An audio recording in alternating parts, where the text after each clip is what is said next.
Hello అండి. మనం బయట ఎన్ని రకాల ఫుడ్స్ తిన్నా మన ఫుడ్ తిన్నట్లు అనిపించదు. నాకు అదే ఎక్స్‌పీరియన్స్ అయింది. నేను గూడా హోటల్‌లో తిన్నాను. ఫుడ్ ఎంత బాగున్నప్పటికీ నాకు మన స్టైల్‌లో తిన్నట్టు అనిపియలేదు. సో, మన స్టైల్ ఫుడ్ తినాల్సిందే అనిపించింది. అందుకే ద నెక్స్ట్ డే ఇలా ఒక మంచి ఫుడ్ చేసుకొని తినేసాను. Coming into the recipe. First నేను కందిపప్పుతో స్టార్ట్ చేశాను. ఒక చిన్న గ్లాస్ కందిపప్పు తీసుకొని బాగా వాష్ చేసేసి, దానికి తగినన్ని నీళ్లు పోసి పక్కన పెట్టేసానండి. ఇది నానడానికి ఒక 15-20 మినిట్స్ పడుతుంది. ఓకే. అది పక్కన పెట్టాక ఒక పెద్ద గ్లాస్ రైస్ తీసుకున్నాను. 300 గ్రామ్స్ అరౌండ్. ఇది చాలా పాత బియ్యం. అందుకే నేను ఒక 4-5 టైమ్స్ వాష్ చేశాను. వాష్ చేశాక 1 గ్లాస్ రైస్‌కి 2 ½ వాటర్ పోసి పక్కన పెట్టేసాను. ఇప్పుడు నానిన కందిపప్పులో ఒక హాఫ్ స్పూన్ వరకు పసుపేసాను. పసుపేసేసి పొయ్యి ఎక్కిచ్చేసాను. ఐ మీన్ ఒక 2 విజిల్స్ కోసము. నేను మీడియంలో 2 విజిల్స్ అండి రప్పిచ్చేది. ఎందుకంటే నాకు కొంచెం పప్పు సాఫ్ట్‌గా ఉండాలి దానికోసం. ఆ పప్పు విజిల్ వచ్చే లోపల నేను చారు కోసము టమాటోస్ అండ్ చింతపండు తీసుకున్నాను. చింతపండుని వాటర్‌లో వేసి నానేసుకోవాలి అండ్ టమాటోస్‌ని కట్ చేసుకున్నాను. ఇప్పుడు ఇలా కట్ చేసుకున్న టొమాటోస్ అండ్ నానబెట్టుకున్న చింతపండును గిన్నెలో వేసేసి, వాటికి తగినన్ని నీళ్లు పోసేసి నేను కుక్ చేసుకుంటాను. ఈ స్టెప్ ఎందుకంటే ఒక్కొక్కసారి టొమాటోస్ చాలా గట్టిగా ఉంటాయి. మనం అన్నీ ఒకేసారి కలిపి అంటే చారు పొడి ఇవన్నీ కలిపి పెట్టినప్పుడు ఉడకకపోవచ్చు. దానికోసం ఇది. ఇప్పుడు కూర కోసం క్యాప్సికమ్ తీసుకున్నాను. కట్ చేసుకున్నాను. నేను క్యాప్సికమ్ కట్ చేసే లోపల చారుకి కావాల్సిన టొమాటోస్ ఉడికిపోయాయి. And in the meanwhile నేను రైస్ కూడా పొయ్యి ఎక్కిచ్చేసాను.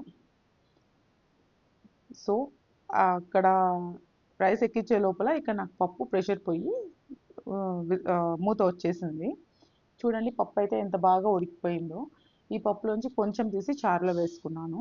నేనైతే ఈరోజు ఆకుకూర పప్పు చేస్తున్నాను. చిర్రాకు అది. బాగా వాష్ చేసి పెట్టుకున్న చిర్రాకు. అండ్ నా కారానికి ఒక 10-11 మిర్చీస్ మిక్సీలో వేసుకున్నాను. ఒక పెద్ద టొమాటో పీసెస్ అండ్ చింతపండు. టొమాటో వేసాం కాబట్టి చింతపండు ఎక్కువ పట్టకపోవచ్చు. అది మీ పులుపుకి సరిపడా వేసుకుంటే సరిపోతుంది. ఒక్కొక్కసారి ఆకుకూరని బట్టి టొమాటోస్ కూడా ఎక్కువ వేస్తామండి మేము ఒక్కొక్క ఆకుకి. లైక్ ఆహ్, అటిక మామిడాకు అంటాం కదా! అదైతే 2 టొమాటోస్ కూడా వేస్తాము. ఇదైతే చిర్రాకు. మళ్ళా అలా పెట్టుకున్న పప్పుని 2 విజిల్స్ రప్పిస్తాను నేను మీడియంలో. ఇంతలో చారులో ఉప్పు, చారు పొడి అండ్ కరివేపాకు, కొత్తిమీర కూడా వేసేసాను. ఒక్కొక్కసారి టొమాటో చాలా హార్డ్‌గా ఉన్నప్పుడు ఏమవుతుందంటే, మనం ఖచ్చితంగా పావు బాజీ మేషర్ లేదంటే చేత్తో కూడా అది పిసికినట్టు చేసేయొచ్చు. నాకైతే ఈ టొమాటోస్ ఓకే. కొంచెం సాఫ్ట్‌గానే అయ్యాయి. సో, నేనైతే ఇక్కడ మ్యాష్ చేయట్లేదు. అలానే ఆ చారు పొడి, ఉప్పు ఇవన్నీ వేసేసి పొయ్యి ఎక్కిస్తున్నాను. Hardly it will take around 5-7 minutes అంతే చారు రెడీ అయిపోతది. ఆ తర్వాత ఇంకా మనం తరిగి పెట్టుకున్న క్యాప్సికమ్ పొడి కూర చేసుకోవాలి కదా! అదే వేపుడు అంటాం మేమైతే. ఒక కడాయిలో ఒక 2 స్పూన్స్ ఆయిల్ ఏసేసి తరిగి పెట్టుకున్న క్యాప్సికమ్‌ని ఏసేసుకున్నాను. ఒకేసారి సాల్ట్ కూడా వేసాను క్యాప్సికమ్స్‌తో పాటి. అండ్ పసుపు గూడా. ఎందుకంటే క్యాప్సికమ్ మనకి బేసిక్‌గానే తొందరగా మగ్గుతుంది. ఇంకా సాల్ట్ ఏస్తే ఇంకా తొందరగా మగ్గుతుంది.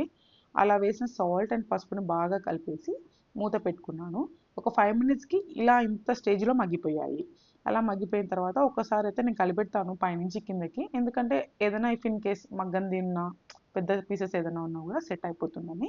అలా కలిపెట్టేసి మళ్ళా ఒక 5 మినిట్స్ లిడ్ పెట్టేసాను.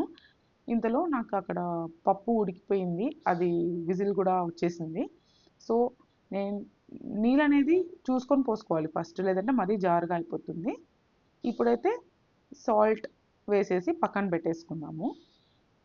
ఇప్పుడు మనకి అక్కడ కూర చూసామంటే మగ్గిపోయేసింది కూర. నేనైతే ఇలానే టెస్టింగ్ చేసుకుంటాను ఏ వెజ్జీ అయినా. నాకది ఒక అలవాటనమాట. సో, మగ్గిందని కన్ఫర్మ్ చేసుకున్నాక కారం పొడేసేసాను. తగినంత కారం పొడి. కారం పొడేసేటప్పుడు ఖచ్చితంగా లో ఫ్లేమ్‌లోనే పెట్టుకుంటేనే బెటర్. ఘాటొచ్చేస్తది కాబట్టి. కారం పొడేసి కలిపేసాక ఇదైతే పప్పుల పొడి. నేను జనరల్‌గా దోసల్లోకి వాడతాం ఈ పప్పుల పొడిని. ఇది లేదంటే శనగపిండి కూడా వాడొచ్చు కొంచెము. ఎందుకంటే ఏదైనా ఎక్సెస్ ఆయిల్, ఎక్సెస్ తేమ ఉంటే పీల్చేస్తుంది. అండ్ అదే కాదు మంచి ఫ్లేవర్ గూడా ఇస్తుంది.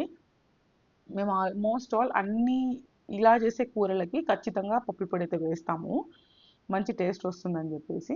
బాగా మిక్స్ చేసుకొని ఒక 2 మినిట్స్ మూత పెట్టేసుకొని మగ్గించుకుంటే సరిపోతుంది. డన్. కూర రెడీ అక్కడికి. Here comes the final step pope. Which enhances the flavour. మనకు ఆకలిని పెంచేస్తుంది నా ఉద్దేశంలో అయితే. ఎందుకంటే ఇంగువ వేస్తాం కాబట్టి. సో, నేను పోపు కోసం ఆయిల్, ఆవాలు, మిరపకాయలు and the most important is ఇంగువ. ఆ ఇంగువ వేగే వాసనకి ఎంతగా ఆకలేస్తదంటే పిచ్చి ఆకలొచ్చేస్తుంది మాకైతే. అలా పెట్టుకున్న పోపుని చారులోకి అండ్ పప్పులోకి డివైడ్ చేసేసి వేసేసాను. బాగా కలుపుకొని పక్కన పెట్టేసుకుంటే సరిపోతుంది. అండ్ ఇంకేముంది, తినేదే.